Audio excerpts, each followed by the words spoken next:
This conference will now be recorded. It's official.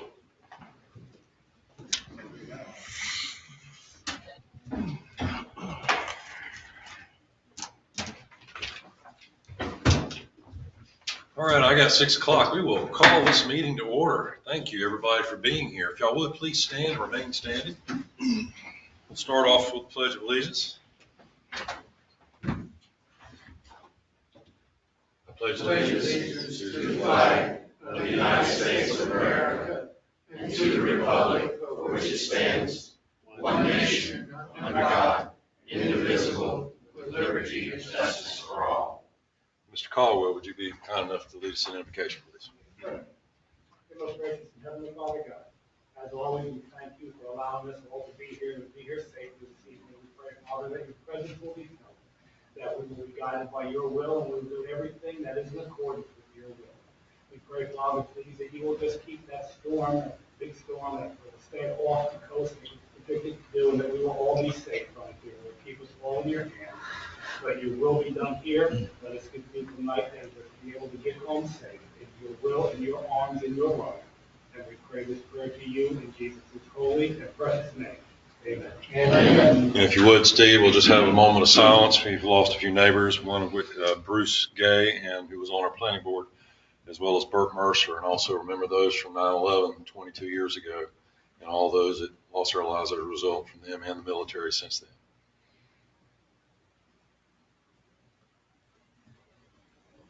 Thank you so much. Please be seated. If you would, check your cell phones at this time. Cut them off or at least put them on vibrate. At this time, I'll ask anybody on the board if they have anything that is a conflict of interest with anything on the agenda. Please let it be known at this time. If not, we shall move right along.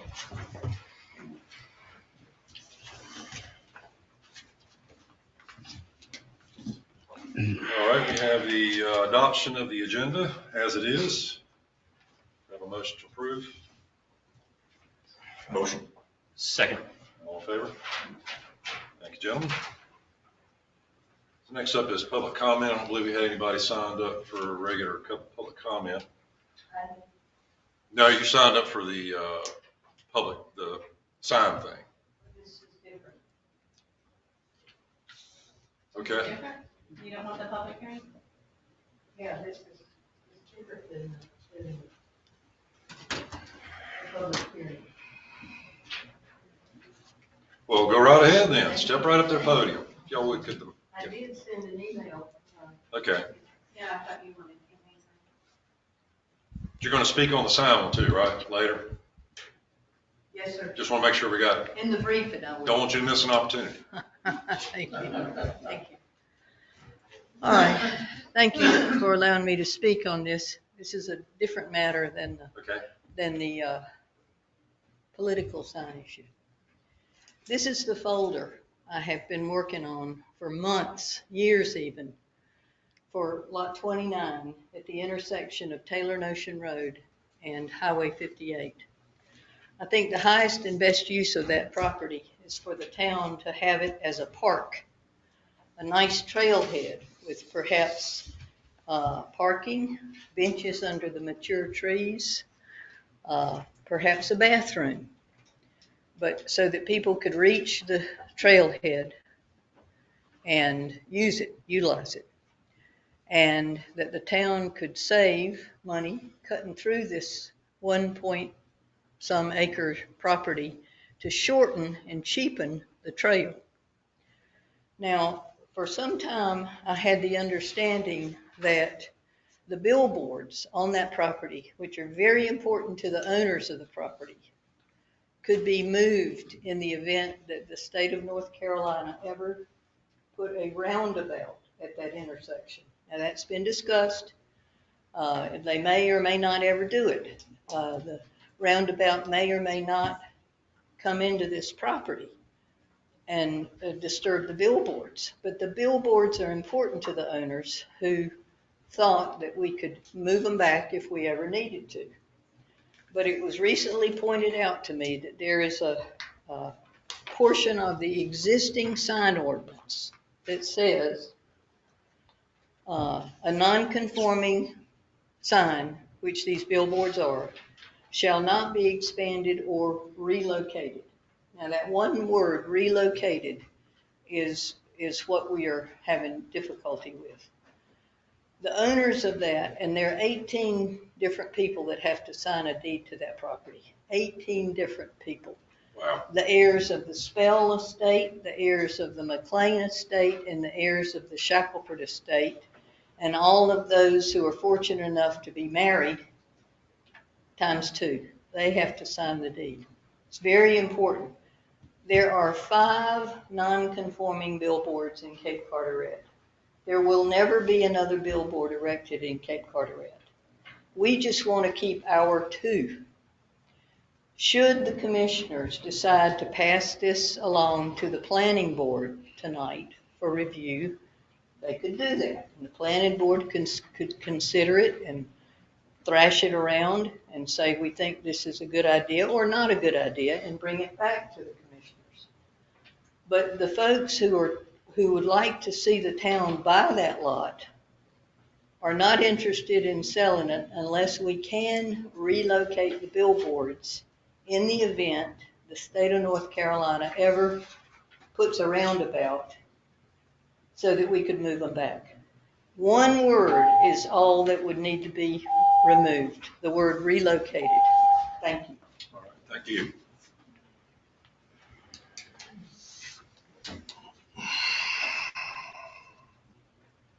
All right, I believe that was it. But at this time, I would yield to Frank to introduce our brand new police chief. Thank you, Mayor Baker, commissioners, members of the public. I'm very pleased tonight to introduce Brian Silva to you. Brian is our new police chief. Very, very excited and pleased to have him working for the town. Been on the job now since August 21st, and his first public meeting here tonight.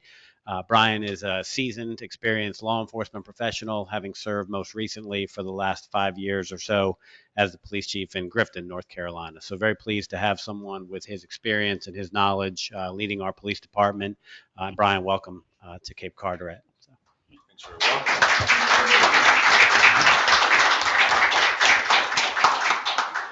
Welcome to our town, sir. Thank you. And we're moving right along.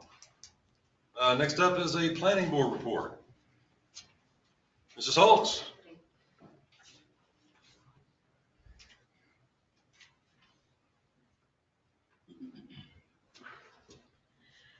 As you probably know, Mike King was elected as chairman of the planning board, and it was his wish for a member of the planning board each month to alternate briefing the Board of Commissioners on the actions of the board. I was supposed to be doing it in December, but tonight's selection couldn't, so I'm subbing for him. So here is the briefing for the last town planning board meeting. Okie doke. So the board voted unanimously to take the advice of our town manager and agree that the coordination of state rules on political signs was a good idea. And we recommend that you, in your future deliberations, adopt that. We voted on the stormwater features. Now the vote was 3-2. Commissioner King and I voted against it for completely opposite reasons. Commissioner King wanted to prefer a 25 limitation on impervious surfaces instead of the 30% that's in the ordinance that y'all will be considering. That failed, and the board decided that it would be better to stick with the 30%. I voted against it because I thought that the ordinance did not take into consideration enough existing stormwater problems on existing homes and driveways, and featured or concentrated almost exclusively on future construction, when there are problems that exist now and have existed in the past, and I didn't think they were sufficiently addressed. However, the motion did pass 3-2. Other things that will be discussed at our next meeting will be right-of-way safety management brought up by Commissioner King, the proximity of brick mailboxes next to the road. 2 Senate bills, which y'all have already discussed, Senate Bill 675 and Senate Bill 374, which will come before you. They will be discussed at the next planning board meeting. So we were all pleased with the pickup, the increased pickup of yard waste.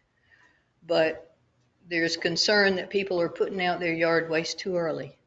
They're exceeding the window of opportunity, and it's killing the grass that these piles are put on.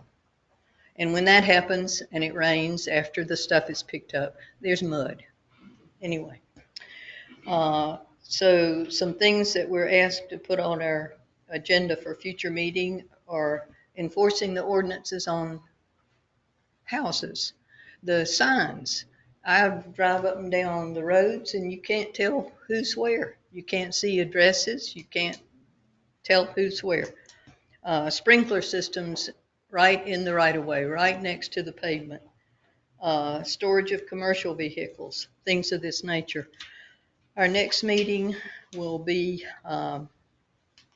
next Tuesday. So if y'all choose to send this request that I just made about the signs back to the planning board, we can thrash it and bring it back to you. And if you so choose to do that, we'll take it up. Any questions? Yeah, the agenda item we're talking about tonight, the board talking about tonight, did you say that it was a 3-2 vote to send it No, as no. is? Oh, yes, sir. Okay. Yes, sir. 3-2. Okay, thank you. All right, thank you. All right, next up is the consent agenda. Have a motion to approve? Motion to approve consent agenda. Second. All in favor? Gentlemen? All right, next up is a presentation from Parks Improvements Committee recommendations. Commissioner Watts, you have the floor. Frank, did you want to go over your? No, you can. Okay, all right. So yes, this board basically created a advisory committee in February of this year. Our objectives were to that slide there. Our objectives were to identify some desired park improvements at the town's existing parks with the emphasis on the 4 non-waterfront parks, those being Community Park, Bahia Lane Park, Quailwood Court, and Taylor Notion Road. So that was our number 1 objective. Number 2 was identify neighborhood concerns and development recommendations that will be supported by the neighborhood, which any new park improvements would be installed. And then lastly, we were going to identify any parcels of land that the town should consider acquiring. This was sort of under the thought that this would be for grant funding, and this would be for any future park developments, anything like that. So that is the 3 objectives that this committee had. And then Frank, if we could go to the next slide. What we did was we created a website. We had a online survey. We came out to the Sounds by the Sound concerts. We basically solicited input that way. We had a lot of responses. 131 of those were town residents. We were mainly focused on what town residents thought. And so we focused on those responses. This heat map to the right basically shows the individual parcels that we did get a response from. And, a couple of the highlights, you see a lot of concentration in the Star Hill North. I think there was a little history there with some parks that even predate me being on this board. That group felt pretty strongly about some things. And so, you know, when you look at that and then you look at the sprinkle of the red in the other areas, we had a pretty decent response rate from the different areas of town. So I think all in all, this is about a 5% response rate. So moving along, next slide. So I wanted to just show a slide of the different data kind of all on top of each other or beside each other so you could see. And so what we did was we showed the top 5 answers for each park location, and we showed what got the highest responses or the highest votes for those things. And what you see, what jumps out to you really at the very top is equipment for school age and benches with shade. And a lot of the comments we got, you know, hey, I would love to be able to take my, you know, child or grandchild or whomever to this park, but I kind of need a place to sit too, and that way I can watch them play. So benches with shade tended to couple up with school age equipment. So just a couple other things we put in there. If you notice on Bahia, an ordinance to support park closure, and I think that was one of the sort of maybe the sticking points with the Bahia Lane Park. We wanted to see if everyone was in favor of supporting an ordinance that we would create and vote upon for the Board of Commissioners that basically supported this park, these parks being kind of a sunrise to sunset park. And then after that, they wouldn't have any, no one should be playing kind of after dark. We also put, did you want lights, you know, area lighting for that park? And a lot of people voted, you know, no on that, but they also wanted an ordinance that supported that. So you see that it's very similar to the 4 parks. A lot of people were very adamant about wanting benches with shade. In the Bahia Lane Park and the Taylor Notion Park, there were, and actually Quailwood as well, there were comments about parking being interior to the park, and we'll see that on the next couple of slides. So, and then one thing to point out on the community park was we had, the comments actually, I think, tell more of the story with the community park, and even in public comment, people love the festivals, but they want, you know, a place that actually has like restrooms, that people can go to the restroom, and they're not the rented kind. So anyway, that was just a summary of the top 5 on the slide, and I wanted to just show kind of how that stacked up. Next slide.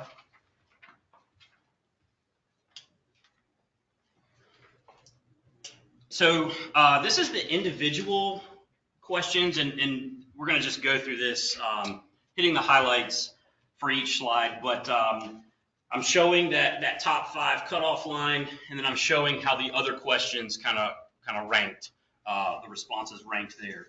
I think there's a general consensus with, you know, again, school age equipment and benches with shade, they always take first and second place.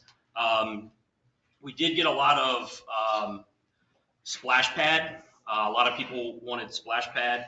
And so that did actually make it into the top 5 for Bahia Lane. But one of the things too that shows up is parking spaces within the interior. That's at about the 23% range. We had, and we're going to see some of this when I get to the slide on public comment, we had a lot of people just want an open field where kids could play. And I think there was a sort of a schematic or a drawing of some park for Bahia Lane for years ago. I don't exactly know when it originated, but really you actually can fit a lot of this kind of in there at the same time. It's not an either or type thing. You really could sort of fit a lot of this in.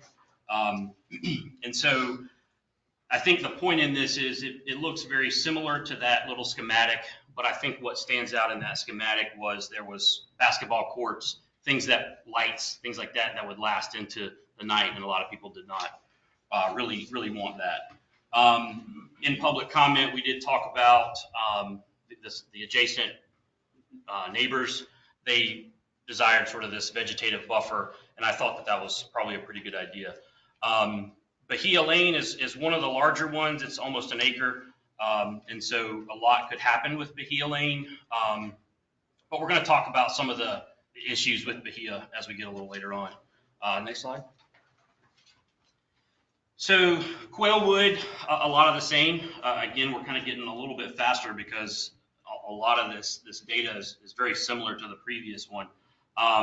Splash pad gets a kind of a high number, still at about 20%, a little bit of a drop, but we're still seeing it. A lot of people are talking about it. And again, that ordinance to support the park closure still makes the top 5 at about 38%. And so in Bahia, we got a lot of comments about a community pool. It would be great to have a community pool. Cape Carteret needs a community pool. That actually took a higher number in Bahia Lane, but in Quailwood, that percentage drops way down. Next slide. So I think a lot of people kind of noticed that Quailwood is a very small park. It's actually one of our smaller parcels at about a little bit less than half an acre. And so when you move on to Taylor Notion, you start to see a lot of people agree with this would be the park that's probably the best location. It's not in a neighborhood. It's not immediately adjacent to residential properties. Again, play equipment, school age, benches with shade, and then everything pretty much falls right in line with the Bahia Lane. The only difference we really see in Taylor Notion is in public comment, people were worried about children playing next to Taylor Notion, which I agree with. You know, that's a fast road. And then we also, no one wants to park on the side of the road. I agree with that. Everybody wants to have sort of interior parking, not because it's going to create a nuisance, but because it is a little bit faster road. So again, that one is very similar. Taylor Notion is our largest parcel that we have. So next slide.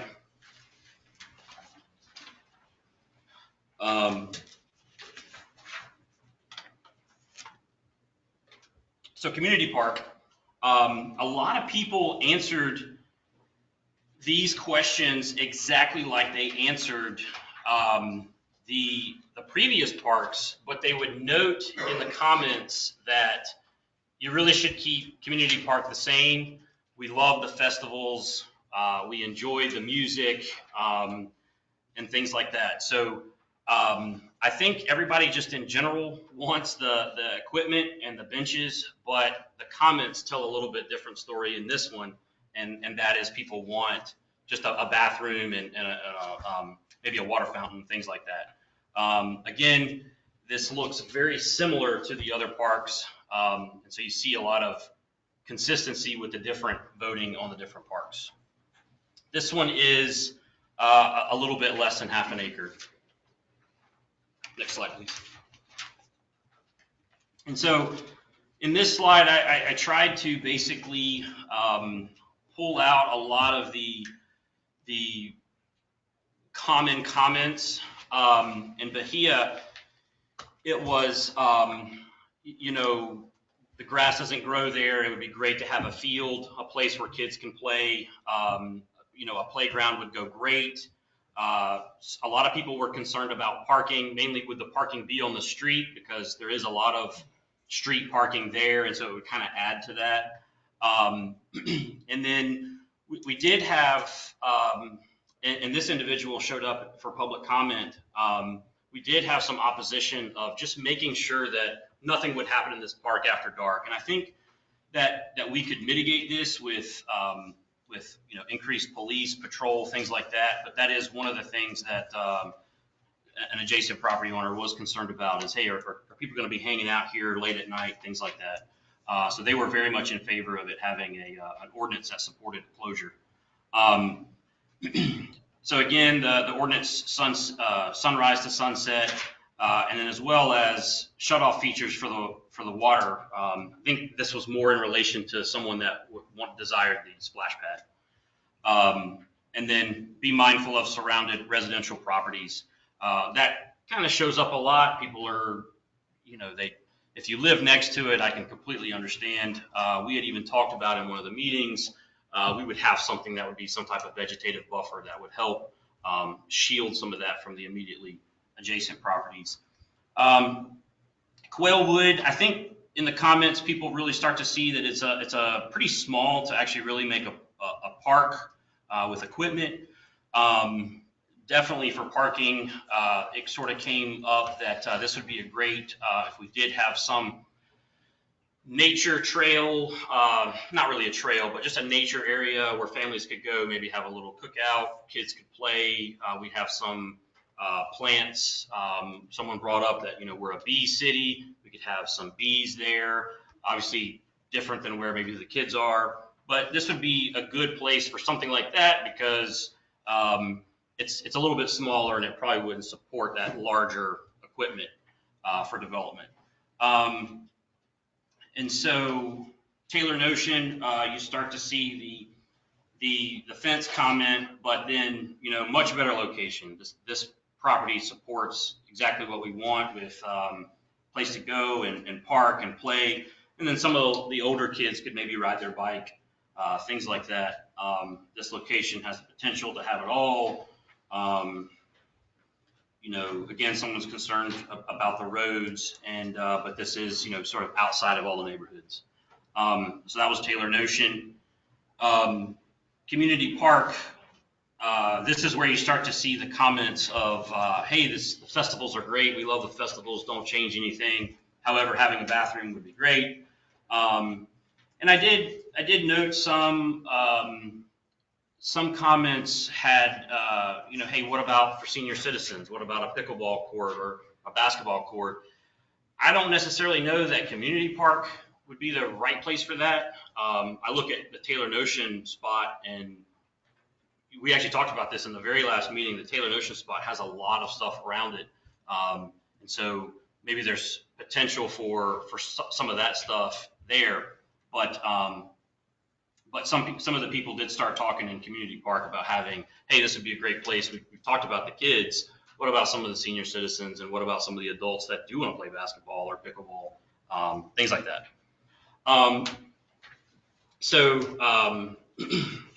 That was kind of our methodology for objectives 1 and 2. We went out and we looked at the 4 parks. We collected some feedback on what people liked, what they didn't like. Objective number 3, this was just to identify some areas that maybe were problematic. I mean, one of the things with Bahia is sort of the northernmost corner of Cape Carteret. It serves Star Hill North very well, but it doesn't necessarily serve the other areas as well.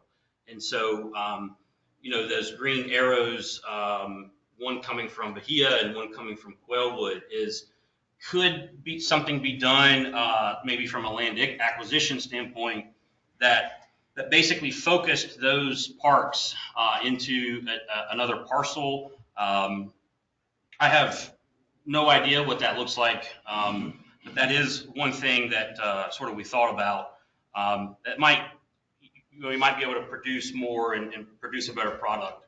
And then the larger circle on the left side there, that area is somewhat void of parks altogether.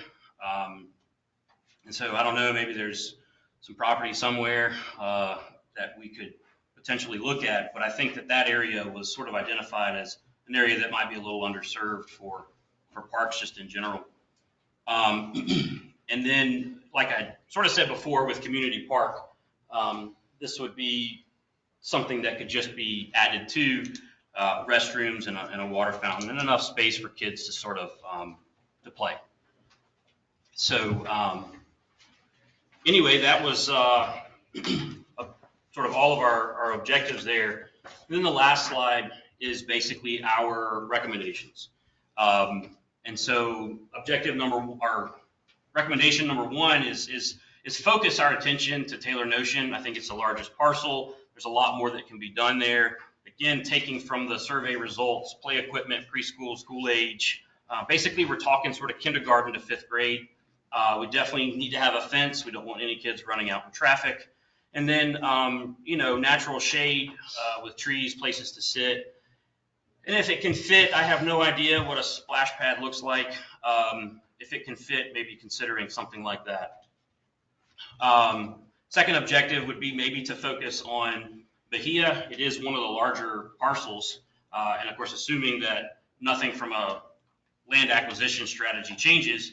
And again, sort of the same thing, focus on the play equipment, field with sod, something that's just sort of nicer grass to play on, interior parking, and a water fountain. And then recommendation number 3, somehow making more or quail wood more usable, benches with shade, landscapes, pathway. We sort of have a gazebo thing there, maybe something a little bit larger, maybe a place where families can go and spend a little time, something that just makes that space a little more usable. And then number 4, which was the most common thing for a community park, was just the bathrooms and the water fountains for the festivals and things like that.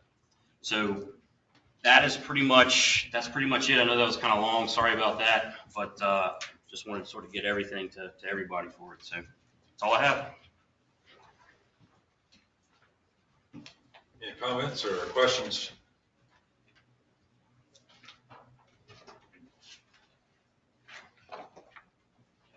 Well, thank you for taking that on, Cameron. It's a lot of information to gather there. Hopefully the board can use that in the future, do something. Thank you. All right, if there are questions or comments for Cameron, then we'll move on. Next up is the ordinance amending the Unified Development Ordinance to clarify the stormwater management requirements for all new development and redevelopment.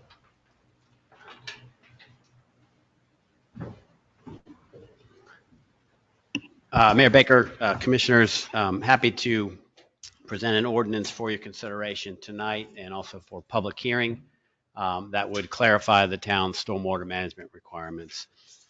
There's an awful lot of information included in your packet. There's a memo that's about 7 pages long. There's excerpts from some of the current regulations and the state stormwater management requirements, and some other items in here. Probably the easiest thing to review with the board is the summary sheet. It's a 1-page summary, and it goes into, I think, enough detail to let you know how the proposed ordinance would affect new development in Cape Carteret. I'm going to come back to that in just a minute, but it's really important to understand what our existing ordinances say, and then I'll explain to you what this ordinance says.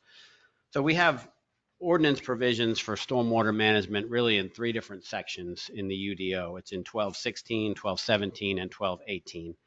And 1216 essentially says that new development projects in the town have to manage the runoff from the first 2 inches of rainfall, the runoff generated from a 2-inch rainfall event. That applies to commercial developments. It's unclear whether or not it applies to new residential subdivisions, but it does not apply to single-family homes. When you get into section 1217, it appears to apply to both commercial and residential development, and it essentially says you can't let your stormwater flow off of your property onto your neighbor or onto the public street right-of-ways. It's a little bit vague and subjective. For example, it doesn't specify how much water. Is a 1/4-inch rainfall event the standard, or is it a hurricane type event, or a 4-inch event, or 2-inch event, and so forth.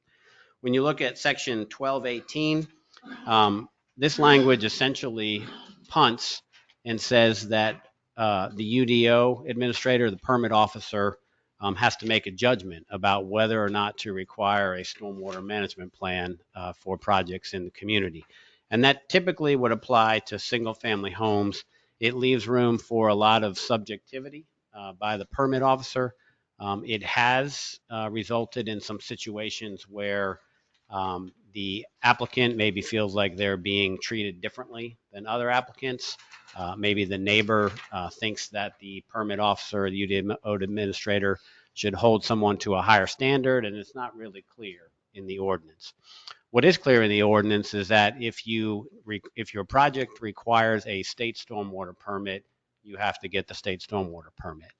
Typically for the state stormwater permits, it's going to be the runoff generated by either a 1.5-inch rainfall event or the 1-year 24-hour storm, which is typically about 3.6, 3.7 inches. And it depends on where the project's located relative to the receiving waters and so forth. So the state standard is typically 3.7 or 1.5 inches. And that's for significant projects, new commercial developments, new residential subdivisions, things like that.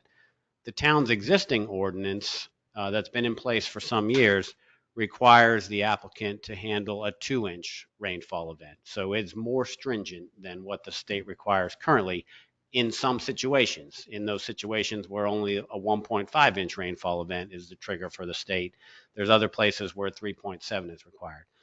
So I think it's important to keep in mind what our current ordinances do. At number one, if you need a state stormwater permit, that state stormwater permit governs, but you have to meet this higher 2-inch standard.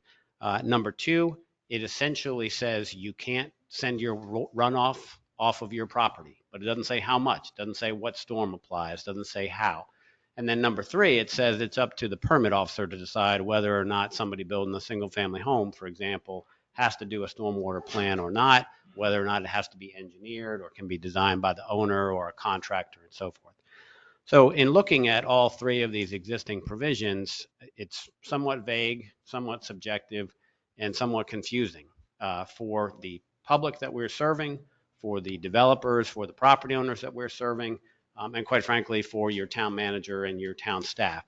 So with all those thoughts in mind, started working with the planning board last fall to come up with some stormwater management requirements that hopefully are clearer, easier to understand, hopefully achieve the desired goal of minimizing stormwater problems in the community, and importantly, that hopefully don't place an unnecessary burden on our property owners. So it's a fine balance that the town ultimately needs to strike to provide the protection for the community at large, but also not to be unfair to our property owners, our developers, and so forth.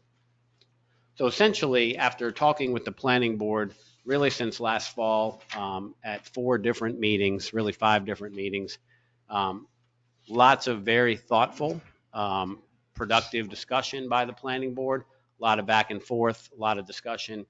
What the ordinance that you have for your consideration tonight, and that's presented for public hearing, is as follows. And it's up on the screen, and it's the 1-page summary. But essentially what it says is that a state stormwater management permit that's required for commercial or residential subdivisions, if the state requires that, that will meet the town's requirements. Pretty simple. However, our ordinance says that it has to be the 2-inch rainfall event or whatever is greater. So if you're in a location that requires that 1-year 24-hour storm, the 3.7 inches, that's what the state's going to hold you to. That's what we're going to require. If you're in the other locations that only requires a 1.5-inch rainfall event, there's going to need to be coordination with your engineer so that he or she designs that stormwater management feature, that stormwater management system for a 2-inch rainfall event as opposed to 1.5. And again, that's not changing from what our current ordinance is. We've had this 2-inch requirement, which in some cases is more stringent than the state for many years going forward. But that's probably the key thing to keep in mind. That's going to handle most of the projects that I think you'll see in Cape Carteret going forward. Things like a new shopping center, things like a new restaurant, things like, if we have a new townhouse development, so forth. Most likely those projects are going to require a state stormwater management permit. When you look at the commercial, industrial, and institutional projects, i.e. a town government project, a library, something like that, a town hall building, if it doesn't require a state permit, what our ordinance as drafted says is that you have to design it and infiltrate the runoff from a 2-inch rainfall event. So for example, if it's got 5,000 square feet of impervious coverage, you take the runoff generated by that 2-inch rainfall event. You have to have an engineer design that project and decide where that water's going, whether it's going into some above ground infiltration basins, whether it's going into some sort of subsurface infiltration chamber underneath the parking lot. It really is up to a professional to decide that. But for those few projects that may not require a state stormwater management permit, we basically say you've got to have a licensed professional design it. You got to meet the 2-inch rainfall event. That's basically what your ordinance says currently. That carries through in the proposal that the board's reviewing tonight. Same thing for residential subdivisions. If it has new streets, if it has common driveways, if it's a multifamily complex, most of those are going to require a state stormwater management permit. For those projects that may fall just below that threshold and may not require the state permit, we say you need to manage the 2-inch rainfall event. Again, that's basically what your ordinance currently says right now. And essentially, it's kind of similar standards as a state stormwater management permit. When you look at individual residential lots, this is where most of the discussion occurred by the planning board over the last 6 months or so. Essentially what the ordinance that's presented says is any new development on a single family residential lot has to implement kind of common sense stormwater management measures. Where the driveway meets the street, for example, it simply has to be tilted back away from the street so that the water would not necessarily run out directly onto the street, would kind of flow back and make its way into either an existing ditch or perhaps some sort of underground infiltration system, or perhaps there's a swale that runs along the street. So the most significant thing in here for most single family homes is simply slope the driveway back and keep the water from running right out into the street. We've got some standards in here that are essentially mirroring DOT standards as far as the slope that's required. Don't want people bottoming out their cars on the driveways, but want it to be sufficient to let the water to flow through. That's the key thing in here, and that's for just about everybody. Most people try to do that as is. That's been encouraged over time in Cape Carteret. What the ordinance that's presented for your consideration tonight also says is that, for some single family homes, if they're really significant and they're going to have a lot of impervious coverage on the site, we want them to do a little bit more. We want them to come up with a stormwater management plan for the 1.5-inch rainfall event. And so what the planning board said is, we don't think most people should have to do this, but any development on a single family lot that has more than 30% impervious coverage, they have to come up with a stormwater management plan. They have to infiltrate the 1.5-inch rainfall event. Does not have to be designed by an engineer. It can be designed by the property owner. It could be designed by the general contractor. Could be designed by the landscape contractor. And essentially, you've just got to put in features as part of your landscaping plan. Perhaps you would use some French drain type features and store that stormwater on site. But that's only for the projects that exceed 30% impervious coverage. If it's a project that, for example, many of our lots in the R20, R30 zone, 20,000 square foot lots, you can do the math, 30% is 6,000 square feet of impervious coverage. Many people are only going to wind up with maybe 5,000, 4,500. They're not going to trigger that requirement. They would only be held responsible for the driveway standards, the common sense type things. Now, if somebody's got a 20,000 square foot lot and they're building just a huge house and it's all on one story and they've got a really expansive driveway, large parking areas, then maybe they have 7,000 square feet of impervious coverage. They're over that 30% threshold. They'd be required to have their contractor or their landscape contractor or maybe themselves design a plan to simply route the water via downspouts from your gutter system into landscaping features, maybe some of these commercially available underground infiltration systems, with hopefully more of a simplistic approach. And really, it's not rocket science, to be honest with you. It's really just a matter of taking the water that's running off of the property and keeping it on site and getting it to soak into the ground. So that's really the key thing.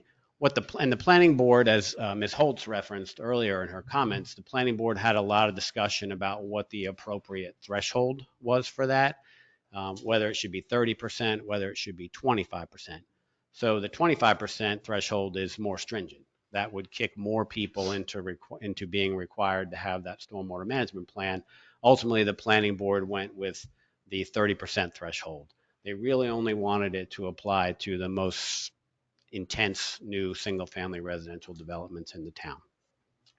When you look at modifications to existing development, we had a lot of discussion about this also, and also as Ms. Holtz referenced earlier, about how the ordinance applies to any existing homes that are out there currently. Ultimately, what the planning board recommends and what's included in the ordinance for your consideration tonight is that if someone has an existing home and they're putting an expansion on the home, they're putting an addition in, maybe they're putting in a new driveway or a parking area. If that actual additional work kicks them over the 30% threshold, then they're required to do a stormwater management plan, but only for the portion that exceeds the 30%. So like, for example, if you have a situation where somebody's got an existing impervious coverage of 4,000 square feet, and it's a 20,000 square foot lot, they're well below the threshold. And if they put on 1,000 square foot addition, they're still at 5,000. They're below 30%. They don't have to do anything other than the common sense driveway requirements that we've talked about. But if they have 4,000 square feet and they put in something that's got an additional 3,000 square feet of impervious coverage, they get to 7,000. They're kicked over the 30% threshold by 1,000 square feet, and they've got to come up with a stormwater management plan that deals with the runoff from 1,000 square feet times a 1.5-inch rainfall event. So it's going to be a much smaller system. In many cases, people will be able to route the stormwater to a low spot in the yard. If they've got some wetlands or other water bodies on the site, they can route the water there. The intent was to try to make it as simple as possible and as easy as possible for people to comply. What the ordinance does not do is it doesn't require any of the existing homes in Cape Carteret to modify their properties. And all of these properties were constructed in the past. They were permitted under whatever development regulations the town had in effect at that time. And so, although the planning board had a lot of discussion about that, the majority of the planning board ultimately recommended that those existing homes, they don't need to do anything. And I would argue there's some legal questions associated with whether or not you can go back and make people retrofit and meet standards that weren't in place at the time they developed their property. Certainly the town attorney can talk more about that. There's also the fairness issue there, right? Most people, when they develop their property, they meet the standards that are in place at that time. They're covered going forward. When a new regulation comes out, there's very rarely an option, an effort made to try to bring them into compliance with the new standards that you might adopt. So those were kind of the key things that the planning board discussed. And like I said, discussed it over 4 meetings in a very intense manner, probably 6-7 hours total. A lot of good discussion, a lot of good points back and forth. Ultimately, this was the recommendation that they put forth. I would submit to you that a couple things that you might want to think about as you consider this issue. One is whatever form our stormwater management requirements may ultimately take, whether it's exactly as it's presented tonight or whether you modify it in some other way. My request of you is to make the ordinance as simple as possible, make it clear for our customers and for our citizens to understand, and also make it objective. The main reason this is coming forward to you tonight is I'm uncomfortable with subjective requirements that essentially say, you know what, this individual, you decide whether they have to spend $2,000 on an engineered stormwater plan or whether they have to spend X dollars on the stormwater management features. I want it to be clear, whatever you think the standard should be, that it's objective and it's not subject to the judgment of myself or our UDO administrator or so forth. So I would ask you to keep those thoughts in mind. Second, I would ask you to consider that right now in Cape Carteret, we're about 77% built out. So roughly 1,200 of the 1,600 parcels in the town are already developed. Certainly all of the significant commercial projects, they've got the more recent ones, have state stormwater permit requirements. They've got good stormwater management systems in place. All of the single family homes in place generally don't have requirements in place. And although we have some issues from time to time, generally the fact that Cape Carteret's a low density community, generally you've got large lots, and generally you've got low impervious coverage in your community.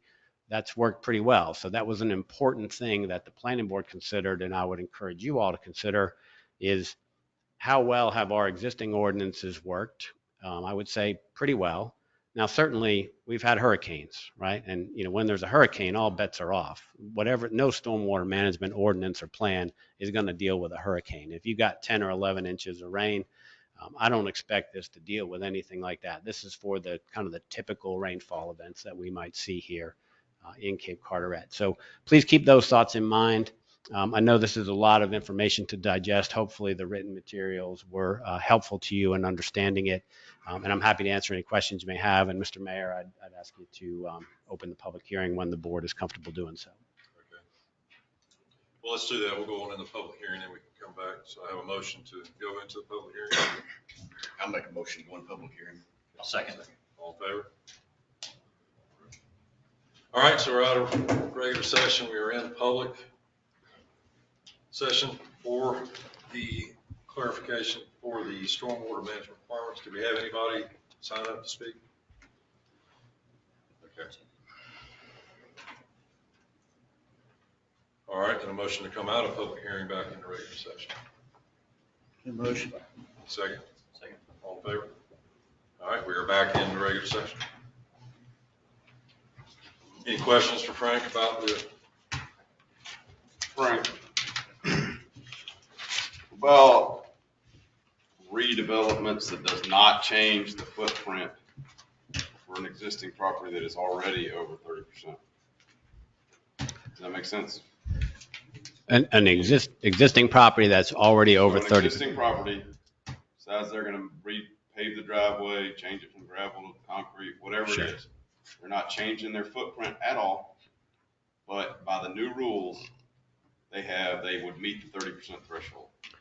Do they get are they still grandfathered into their whatever rules they were in? Yeah. Or So I think that's a great point. I will tell you that I'm not sure how the ordinance addresses that, but that's something that in its final form we should address. And from my standpoint, I think the spirit of all of the discussions that we had both at the staff level and at the planning board level, if they have the exact same amount of impervious coverage and they just happen to be over the 30%, my recommendation to you would be to not require them to do a stormwater management plan. But that probably needs to be clarified if you agree with my recommendations. and I know that this has not been completely hashed out with the planning board, but we talked about some additional types of zoning, I believe at our last meeting. Are we going to have to redo our stormwater ordinance when that zoning recommendation comes out, or do we believe this is going to cover? Yeah, Or was that discussed at the planning board? Yeah, that came up a little bit. I think that regardless of what form that town center zoning district might ultimately take, I think this ordinance will still be applicable in that district and in any of our existing districts going forward. So I don't think you'll need to amend this in the future. Certainly with the town center zoning district, the kinds of development that we anticipate there, multifamily, mixed use type development, almost certainly those projects are going to require state stormwater management permits. And so they're going to be subject to whatever that state requirement is. So I don't think the town center district, think it will fit in well with these requirements. So.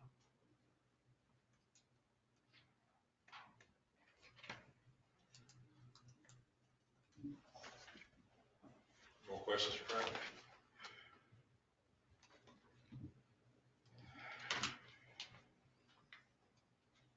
Frank, what added burdens do you foresee, if any, to just a residential type contractor with this, if we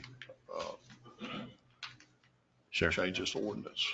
Yeah, I think for, you're talking about just an individual single family residential lot that somebody's building a house on. Yeah. So I think in most cases, probably the only requirement they'll have to meet is just simply sloping the driveway back from the street right of way, which many people are doing anyway. And I would argue is kind of common sense and not very difficult for people to achieve. So everyone has to meet that driveway standard, tilt it back off the road. Beyond that, most people aren't going to have to there will be no additional burdens. The people who have really significant impervious coverage, more than 30%, they're going to bear some additional cost just to maybe be more careful about the landscaping, right? Maybe grading the property, creating the low spots there, but they'll be able to develop the plan themselves. So I think it's a relatively small number of people that would be subject to those additional requirements. And then if they are subject to that, I think most landscape contractors can do that pretty economically, pretty easily. Obviously, it's in the eye of the beholder and the dollar amount involved with it. But it's our intent in drafting this was not to create an unnecessary burden on the property owner. No, on your 4-degree slope on your driveway, whether it's 2, 4, 1, whatever. Yeah. What's the scenario when the town doesn't have a ditch for that water to go to, which a lot of lots in Cape Coral have no ditches? Yeah. So if there's no ditch currently in place, the intent is just to prevent the water from flowing off of the driveway and into the street. So theoretically, it's going to go into the little dip that you create in the driveway and going to spill out the sides, ideally into a little swale there. If there's a ditch feature there, it's going to spill out and fall into the ditch, and there's going to be a culvert required underneath of the driveway there. Okay. The planning board, we did have some discussion about whether or not we should require all new single-family home, all development on single-family lots to actually install a ditch or a swale as part of their development. That was an option that was talked about that was generally not supported and therefore not included. But if there's one existing currently, absolutely, you've got to keep it open and make sure it's functional. So.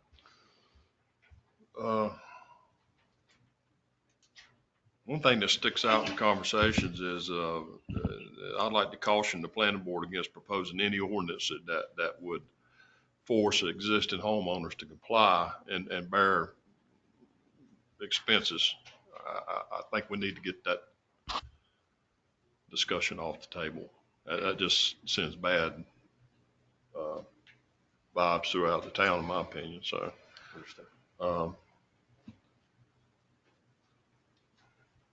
so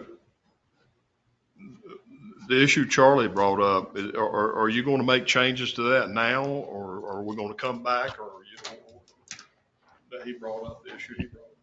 Yeah, I mean, I can tell you that the intent was, if it's the same impervious coverage, the intent is not to make that person do something additional. Probably could stand to be clarified, just to be absolutely certain about it. That's one of the main goals of this, is to make sure it's clear. So I don't know that we necessarily contemplated that example, but it's a good one to contemplate. So my suggestion to you would be to let me come up with some language and bring it back to you at your next meeting to look at in whatever final version you might consider. So. Yeah, I was just going to mention, we do have a section already in the UDO that talks about nonconformity and addresses exactly what you're talking about, which is, as long as you're not expanding and things of that nature, then you can build back in that same footprint.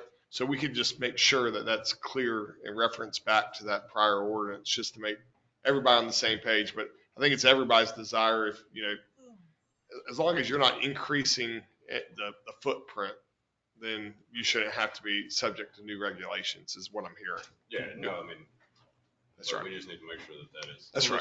It's kind of hard to enforce intent. That's right. Yep, we'll make that clear. Okay. Absolutely, good point. And speaking of enforcement, who's going to enforce these ordinances, Frank? Yeah, so ultimately it's our town planner who will be enforcing this, who handles all aspects of the UDO and the development review process.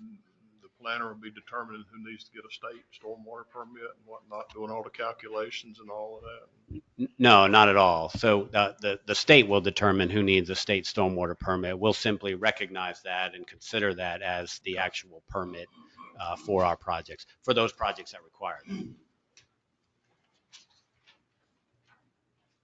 I think that's all I have on it.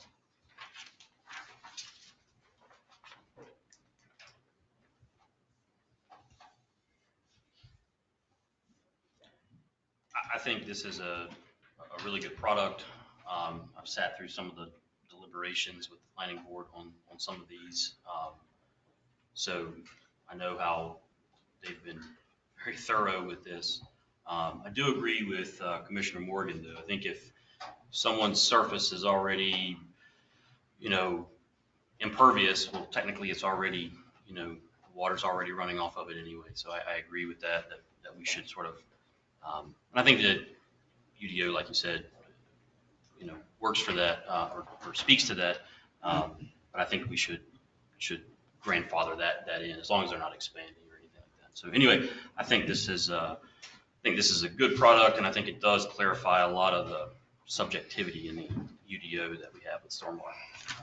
That's all.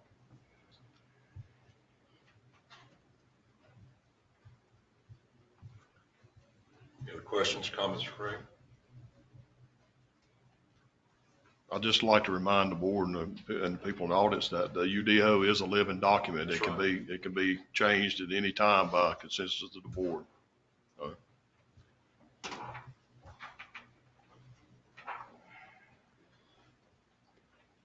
if the board is otherwise comfortable with the draft ordinance presented for you tonight, I'll make the change that we discussed about the existing homes and the 30%, and then package that up for you to consider at your next meeting, if that's the board's will. Is that a consensus, gentlemen?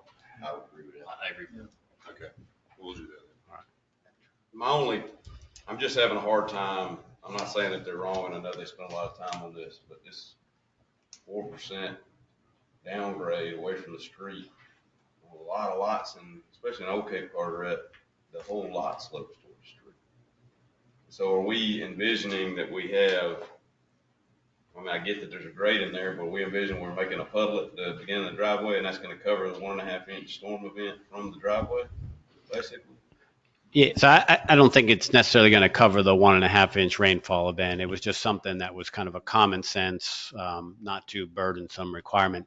One thing to clarify for you is that in those situations where maybe the lot is sloping downward, pretty somewhat steep as it approaches the road, the option in there is also to install a driveway grate also, so that the water would be captured in the driveway grate and then sent out the sides into a ditch or a swale or maybe into some subsurface requirement. So if someone's got a really challenging slope like that, we would steer them toward the driveway grate. Well, don't the state require two inch or? So it's really the grade. So what the state requires. And so there's not necessarily a standard for the driveway. So where that came from is that when you look at the slope of the road from the crown off to from the center of the asphalt out to the edge of the asphalt, they essentially require an 8% grade. A what percent? Actually, I'm sorry, 2%. Hold on a second. And we're asking for a 4. No. Yeah, let me, I misspoke. So from the crown to the edge of the asphalt, from the center of the pavement to the edge of the asphalt, it's a 2% slope on the driving surface. When you get into the shoulder of the road, when there are new road construction standards, an 8% slope. So what we looked at was, okay, what's a good number to include for this? And so instead of 8 or 2, we went with 4. And so with a 4% slope, Brad, cut your speaker off.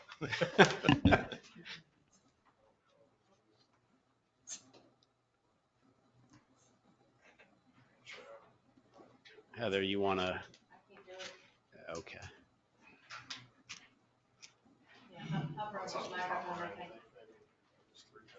Yeah, I cannot see it very well here. Mute. All right. Okay. Apologies for that. So to answer your question, DOT requires a 2% slope on the actual roadway surface, and then on the shoulder, on the side leading to the ditch, it's an 8% slope. So we went with a 4% slope because we thought that was reasonable so that people would not bottom out their cars as they're going up the driveway. In reality, what that requires is you typically are going to have about 20 feet between the edge of the asphalt that exists currently and the property line. And so it's roughly about a 1/2 inch per foot. So if you look at the halfway point, it's going to wind up with about a 4 to 5 inch dip in most cases. There may be some differences depending on the way that the road is aligned in the street. And we felt like that was a reasonable standard to include. If you think it should be something else, we can consider that, but that was the thought process. Well, like I said, I know we have a lot of fairly steep runs to the, I got no problem with us trying to deal with the driveway runoff, but somebody that's got 4 foot or 3 foot from their house elevation to the road, and there's no swale or ditch to run it into, they're going to have trouble meeting this standard. Because what you're going to have is you're going to have a 4% slope down, and then you're going to have a 8, 10, who knows what, back up. And I get that they're going to catch that water right there. You've got a whatever 10-inch drop or whatever, but there's nowhere for that water to go if you're digging into the side of the hill. Yeah, so I think in those cases, that's why we've got really the 3 different choices there. The one approach is to slope the driveway back. The other is to install some sort of driveway grate at the appropriate place, let the water drop out into whatever infiltration chamber they might construct under there, whatever swale or ditch might exist on the sides. And then there's also basically a general provision that says, if you have a better idea, we're all ears and we'll work with you to try to incorporate that. So the intent is not to make it difficult for people. The intent is to give people the flexibility. It's probably rare that you'd have someone with only 3 or 4 feet of land to work with. I think in most cases, it's probably going to be 15 to 20 feet, give or take, just because we typically have 60-foot right-of-ways in the town. There might be some 50s. The road surface is 20 feet wide. So typically you're going to wind up with 15 to 20 feet on each side of the street, and you've got some room to work with there. So. Well, I've been told since I've lived here that the streets were designed to be the ditches in a lot of cases here in town, so I don't know. Yeah, and honestly, I think that's an interesting point because generally speaking, in the typical rainfall events, things work pretty well because you've got relatively low density development without much impervious coverage. It's the hurricanes that cause the problems, and there's only so much you can plan for. So I just ask you to keep that in mind. I realize that's probably not a popular thing for me to say because when we have the hurricanes and people have the flooding problems, they understandably get concerned and get emotional about that and get worried. I absolutely get it, but you really need to think about this ordinance is not intended to deal with a hurricane. It's intended to deal with kind of the typical rainfall events that we have. And that's also where curb and gutter come into play, which we don't necessarily require. That's right. When you're at sea level, your options are limited. That's right. All right, so you're going to get back with us on that. Yeah, I will make the change that we discussed and present that to you at your next meeting. All right, thank you, sir. Any other questions, comments on that? We'll move on. Next up is the ordinance amending the Unified Development Ordinance to adopt NCDOT campaign sign regulations. Mayor Baker, Commissioners, this is the same language that you all reviewed preliminarily at your July Board of Commissioners meeting. You all expressed general consensus in support of the ordinance language that was discussed then. The Planning Board reviewed this at their August meeting. They voted unanimously to recommend approval of this. As we discussed at your July meeting, the way our ordinance is currently structured, it is not consistent with state law. And state law specifically allows campaign signs in the public right-of-way. And it also has some specific timelines included in their statute and the DOT regulations that are different than ours. And so in the case of the town's ordinances, we don't allow any signs in the right-of-way. And we've got some different timelines included in there too. There's several other changes here that I'll go over in a minute, but essentially the main reason for bringing this forward for your consideration is to have one set of rules for us to enforce for campaign signs instead of two. And so the reason this is important is because in Cape Carteret on Highway 58, Highway 24, Taylor Notion Road, those are DOT maintained roads. Those are subject to the state law. Under that state law, those campaign signs can go in the right-of-way. All of the other streets in the town, we say you can't put them in the right-of-way. And there are some other nuances that I will describe here just briefly. So the proposed ordinance that you have for your consideration tonight and for public hearing, essentially what it says is the same thing that the state law says, that the DOT regulations say. We would allow campaign signs on all private property in the town and also in all street right-of-ways in the town, whether that's Highway 24 or whether that's Anita Fort Drive, whether that's Star Hill Drive. You can put them in the right-of-way. You can put them on private property. You have to have permission from that property owner. And so obviously if it's on private property, you would think that person's given the candidate permission to put it there. If it's on the street right-of-way, we're going to assume that the permission was granted.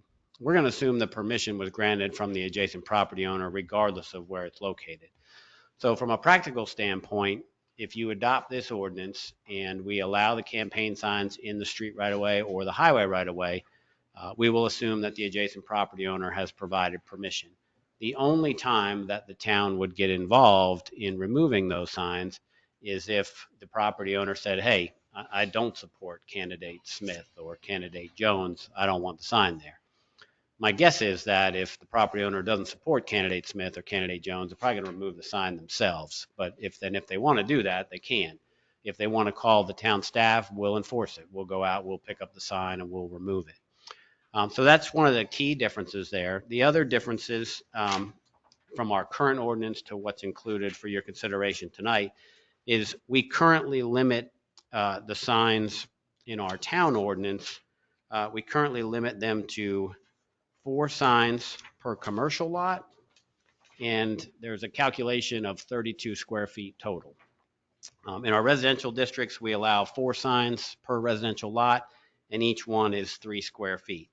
Under the state regulations and the ordinance that's presented for you tonight, we would simply change that to say there's no limit on the number of signs. You can have as many as you want as long as you're not obstructing someone else's signs, and we would apply the 6 square foot limit, which is currently included in the state law, currently included in the NCDOT regulations. So that's a key change also. The signs can go in the right of way or on the private property, anywhere in town. There's no limit on the number of signs for a particular property. Each sign can only be 6 square feet. This ordinance also says that the signs can't be more than 42 inches tall. That's included in the state law as well. This ordinance also says that they have to be at least 3 feet from the edge of pavement. So in other words, you can't put it right up there against the edge of the asphalt. You got to keep it back so that you don't create an unsafe situation for drivers. One of the things, so that's really the kind of the key provisions that are included in there. In some ways, by adopting the state standards, the DOT regulations, you're loosening up our regulations a little bit. In other ways, you're tightening them up. So there's a little bit of a trade-off there, nothing that I would consider too significant, but that's ultimately your judgment to make. With regard to the timelines, under the town's current ordinance, campaign signs are allowed to be put up 60 days prior to the election. And so that would have been a couple days ago on September the 8th, I believe. To my knowledge, I haven't seen any campaign signs out there yet, but technically under our ordinance, they're allowed 60 days prior to election day. So that would have been September 8th. Under the DOT standards and in the ordinance presented for your consideration tonight, it says 30 days prior to the start of one-stop voting. So in North Carolina, one-stop voting begins on October the 19th. So 30 days prior to that is September 19th. So it's not really 30 days because you've got a couple weeks of the one-stop voting. So really all this does is essentially applies the state statutes for campaign signs in Cape Carteret so that it's not confusing. If you do adopt this, it will be easier for us to enforce. It will be easier for us to educate the candidates. It will be easier for us to educate people in the community about the rules. If you don't approve this ordinance, we'll essentially be enforcing 2 different standards in the town. And ultimately, if we have to do that, we'll do that. But I really don't want to create a situation where people are confused, and then that typically creates hard feelings or maybe perceptions that someone's being unfairly targeted or maybe unfairly helped in some way, none of which I want to be associated with the town and the way that we enforce our ordinances. So that's kind of the key thing. The one thing I do want to share with you all is the town limits are not exactly as straightforward as we might want them to be. So a little bit tough to see this. There's an image in your packet as well. So the green is Cape Carteret, and generally the town limits follow Highway 58 right-of-way line for most of the town. But when you get into the area where the wildflowers are, it doesn't actually go all the way to the road. It kind of takes some of the right-of-way and leaves out some of the asphalt.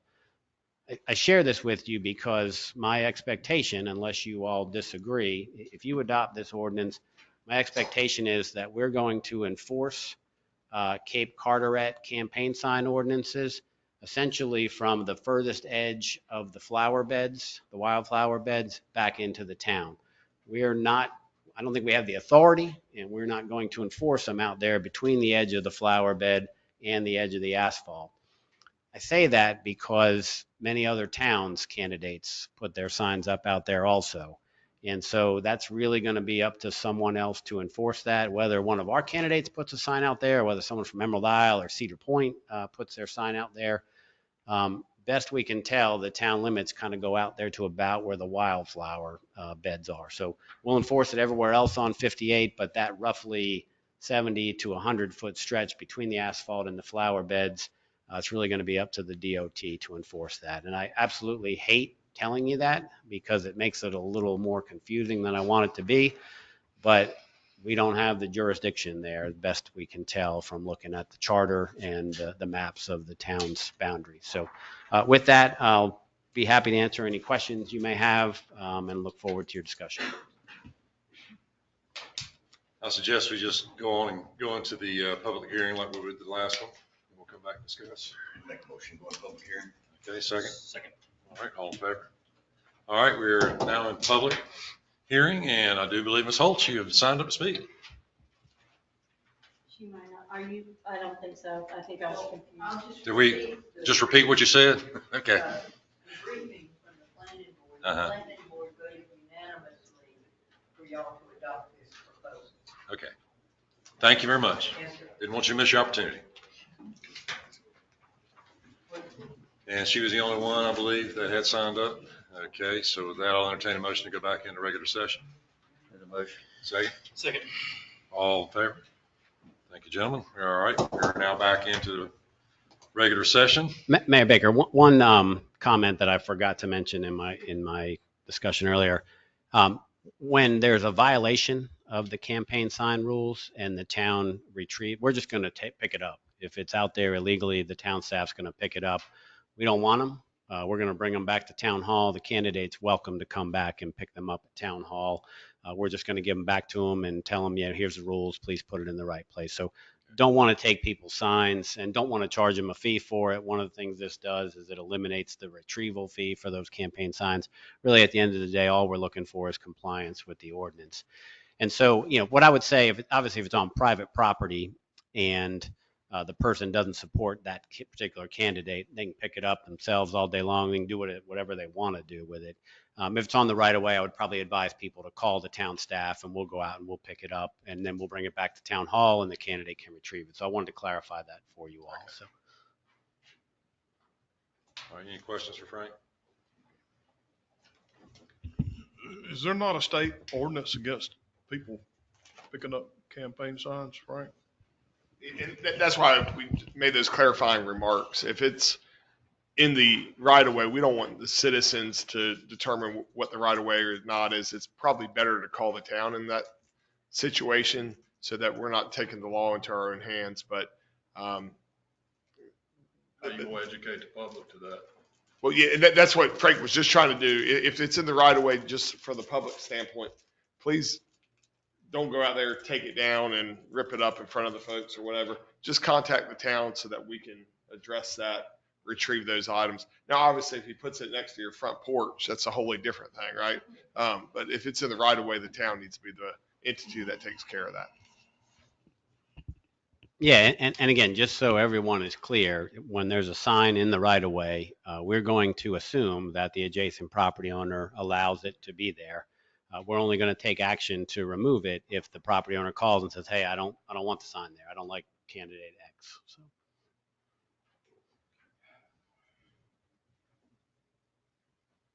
This is just 16.6B, correct? We still have got to address the other 16 pages of our sign ordinance. We do, yeah. And we've already started working on ways to simplify that, and we'll take something to the planning board here in the coming months. So.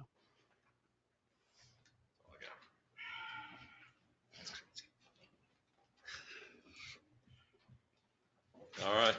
Don't have any more questions. I'll entertain a motion.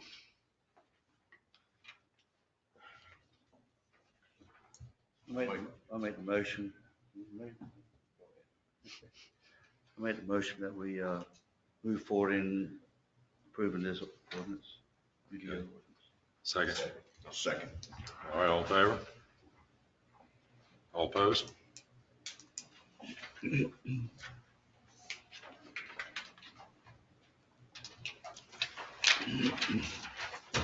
All right, next up is town manager's report.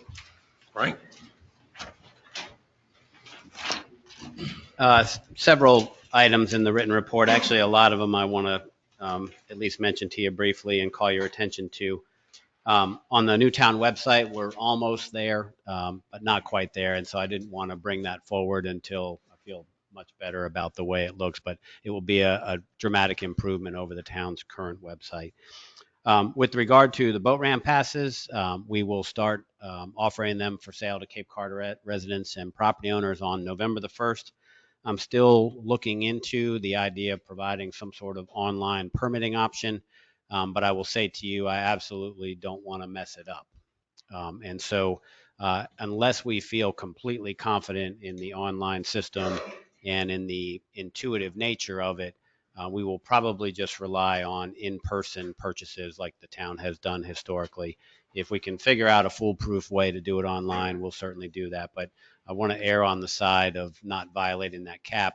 My biggest fear is if the system doesn't work the way that it's supposed to, or if, for example, the person just doesn't understand how to use it and they don't get a permit and then the cap is exceeded. So that's the conundrum that we're kind of dealing with right now. So at the moment, please assume that you have to come to Town Hall in person on November the 1st to apply for and receive a boat ramp pass. Had another meeting today with the engineers for the final segment of the Cape Carteret Trail. We're pretty much have the design narrowed down, still working through the permitting issues with the DOT. The U.S. Forest Service has completed their process through the National Environmental Policy Act, so that went favorably. We're waiting for that permit, expect that to be issued any day now, but it's taken a little longer than I would have liked, but we'll get there, and hopefully I'll be bringing you a construction contract sometime real soon. Planning board vacancies. Member Whalen recently resigned. We have one vacancy. That term actually expires in May of 2026, so not quite 3 years from now. We also have three other members. Their terms expire in February of 2024, and the three people that get appointed at that time would then serve for a new 3-year term through 2027. Unless the board objects, our intent is to advertise for 4 vacancies right now and let you consider the appointment of one person at your October meeting, and then just draw from the same pool of applicants for the February appointments when they come up. So if you don't like that approach, please let me know that. Otherwise, that's the way that we'll go forward. Sutton Drive drainage improvements, essentially done. We've got one more ditch segment to complete, but real pleased with the way that turned out. Really appreciate the cooperation from Star Hill Golf Course, and in particular, Ms. Holtz for her efforts to help us with that project and provide the appropriate easement. Same thing on Arden Oaks. It's essentially done. Met on site today with the engineer. There's some cosmetic issues out there that we're working through, but it's essentially complete and should work very well and hopefully not have the problems in Arden Oaks we've had before. I've got some concerns with some of the aesthetic issues. There's some roots sticking up. They actually encountered some debris when they were excavating out there. So we'll get all that cleaned up. We'll get the grass established and we'll mow it in the future so it's well maintained. But pleased to have that done. Meeting next Wednesday with the contractor for the BoC Sound Drive drainage improvements and the engineer, and we should be getting started on that soon thereafter. Over the weekend, we've had some problems with some existing with an existing culvert and some existing grates and boxes on Neptune Court. That's on the list of the locations that the town previously identified. That was the next location, or is the next location on our list of improvements. Had been trying to get these other ones done first, but unfortunately on Saturday we had a failure of the road in that area. It's still passable and we've got it marked off with cones, but it became a little more pressing for us. So I'm actually scheduled to meet on Wednesday with a contractor out there to look at a solution. We think it's a pretty straightforward, easy solution, but it'll be moving sooner than I expected. So several other things included in the written materials. I will say that the police body cameras, we've just had a heck of a time getting the equipment installed that syncs them with the police vehicles. We've actually got them nailed down to an October 10th installation date. So I'm real anxious to get the body cameras in use in the department. Appreciate Chief Silva's efforts to make that happen as well. Lots of other things in there. If you have questions about those items, please let me know. Or if you have questions about anything else, I'm happy to answer them and do the best I can. Thank you, Frank. Any questions for Frank?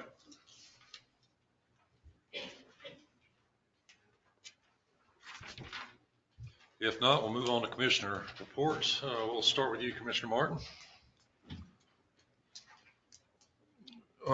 Just 3 quick thank yous. We'll thank the people that served on the Parks Committee. I think they've done a fantastic job letting the Board of Commissioners know what the public feels about these potential parks.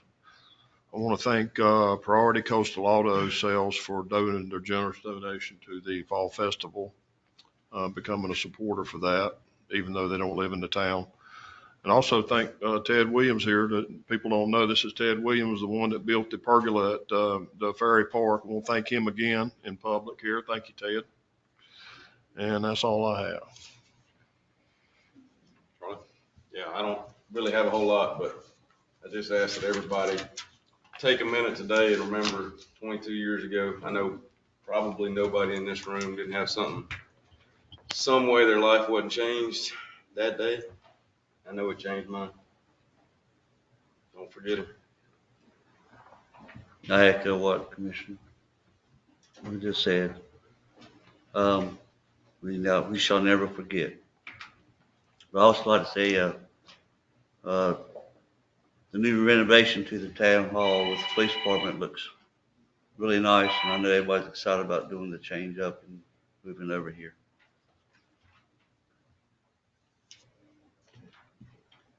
I just want to also echo remembering what happened 22 years ago. We lost that during that time. And I also want to thank Commissioner Watts and his entire Parks Committee for all the work they put in the past 6 months, come up with recommendations, and maybe we follow through with some of this. And I think I've met my quota for words this meeting, so thank you all. I think I'm done. Thank you. I can't do anything but echo everything these gentlemen have said. Thank you all. Thank you, sir. Thank you all for being here. This is what we're here to do. This is your town. I'm glad to see people being involved with it. And people tried to kill that 22 years ago. And we only, and it's hard when I'm sitting there watching that on TV live happen, and I'm like, there was no declaration of war. It was like everybody, I'm sure you were like me, were like dumbfounded. Who is doing this? What country is doing this? And then we find out, in the end, what it was all about. It's just, you realize there's such a hatred for what we have, jealousy at its ultimate. And it's very, very precious what we have here in this country. And it starts here, the small towns in America. This is where the changes are made from here up. And it does my heart good to see people get engaged, people that want to run for office and be here to listen, whether we agree or not. That's the whole point. Is the fact that we can get along, we can civilly discuss these differences and move on with our lives and enjoy. And so with that, we're going to go into a closed session for attorney-client privilege and to discuss a potential real estate property acquisition. And thank you all once again for coming this evening. Nothing more valuable than your time, and you spent it with your town tonight. So thank you all. So I'll entertain a motion to go into closed session. Motion. Okay, second. All in favor? Yeah. Thank you, gentlemen.